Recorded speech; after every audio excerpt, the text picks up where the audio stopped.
बिलासपुर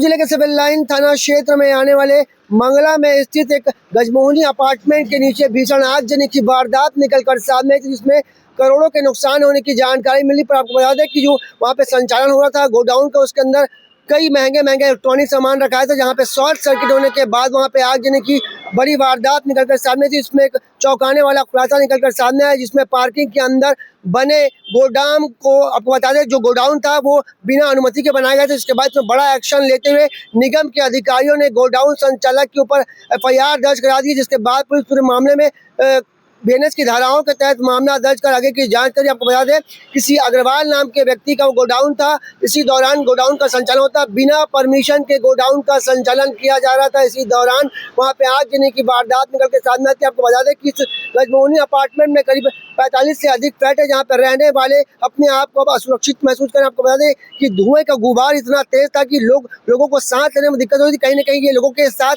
जान से खिलवाड़ करने का मामला निकलकर सामने आया है। उसके बाद पुलिस पूरे मामले में आगे की जांच करी है। जानते पूरे मामले में टीआई सुम्मत राम साहू का क्या कुछ कहना है। आगजनी की घटना सामने आई, इसके बाद गोडाउन संचालक के ऊपर एफआईआर करने की जानकारी थी। क्या पूरा मामला किस तरह की एफआईआर दर्ज की जाती है? मंगला में गजमोहनी परिसर है, वहाँ का स्वामी है अरुण अग्रवाल।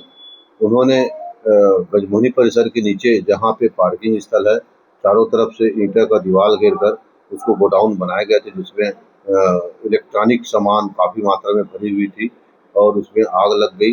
जो इस तरह से जो ज्वलनशील पदार्थ है, ज्वलनशील सामान है, जो आग लगने से वहाँ पे लोगों के जीवन में एक संकटापन्न हो गया था और बिना अनुमति के इस तरह से उनके द्वारा बनाया गया था।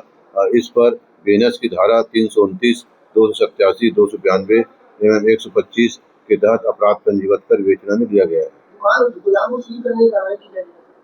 हाँ, अभी नगर निगम से आगे ये प्रतिवेदन भेजा गया है और कार्रवाई जारी है। आगजनी की वारदात की जानकारी देते हुए टीआई सुम्मत राम साहू ने बताया कि अरुण अग्रवाल नाम का जो व्यक्ति उसी का गोडाउन था, जिसके खिलाफ में बीएनएस की धारा के तहत विभिन्न धाराओं के तहत मामला दर्ज कर आगे की जांच चली। पर सवाल यह कि इतने बड़े गोडाउन का संचालन बेखौफ और अवैध तरीके से किया जाता है, पर निगम अधिकारी इसमें एक्शन नहीं लेते हैं। जब आगजनी की बड़ी वारदात निकल कर सामने आती है तो निगम प्रशासन के अधिकारी जागते हैं और गोदाम के संचालक, जिनका नाम अरुण अग्रवाल बताया जा रहा है, उनके खिलाफ बीएनएस की धाराओं के तहत मामला दर्ज कर आगे की जांच और कार्रवाई करने की बात की जा रही है। आपको बता दें कि मंगला के गजमोहनी अपार्टमेंट में भीषण आगजनी की वारदात से हड़कंप का माहौल पैदा हो गया था। धुएं के गुबार से लोगों का सांस लेने में काफी दिक्कतों का सामना करना पड़ रहा। इसके बाद अब देखो पूरे मामले में निगम के अधिकारी क्या कुछ एक्शन लेंगे, क्योंकि अभी भी ऐसे कई गोडाउन संचालक है गोडाउन जो कि अवैध तरीके से इनका संचालन हो रहा है। खास करके गर्मी के दिनों में आगजनी की वारदात निकल कर सामने आती है। इसके तहत निगम के अधिकारियों को ऐसे बड़े बड़े गोडाउन और दुकानों की सघन चेकिंग अभियान चलाना चाहिए कि यहाँ पे सुरक्षा व्यवस्था की पुख्ता इंतजाम है कि नहीं, अग्निशमन यहाँ पर मौजूद है कि नहीं। अब देखो पूरे मामले में निगम प्रशासन के अधिकारी भी क्या कुछ एक्शन लेते हैं। कैमरामैन मोहन सिंह के साथ जिया खान, CG भास्कर।